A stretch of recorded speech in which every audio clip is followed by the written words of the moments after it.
இப்போ சொல்லு. இந்த கடை பேர் பாத்தியம்மா கடை. இந்த கடையில் உணவுனா நம்மளுக்கு ஹெல்த்தியாக இருக்குது. வாழைப்பூவோட பிரண்ட சூப்பு, அரிசிலாம் நிறையா இருக்குது. அடுத்து பருத்தி பால், இதெல்லாம் அப்புறம் இங்கே வா, இது என்ன, இது என்னது? இதெல்லாம் இருக்குது. அடுத்து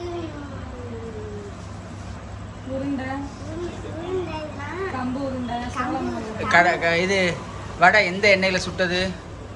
கடலை எண்ணெயில் இந்த வடையை சுட்டது. Very good. கடலை நம்ம என்ன அதிகமாக சாப்பிடணும்? கடலை எண்ணெய், நல்லெண்ணெய். ரீஃபைண்ட் ஆயில் வந்து யூஸ் பண்ண கூடாது. பாம் ஆயிலும் கூடாது.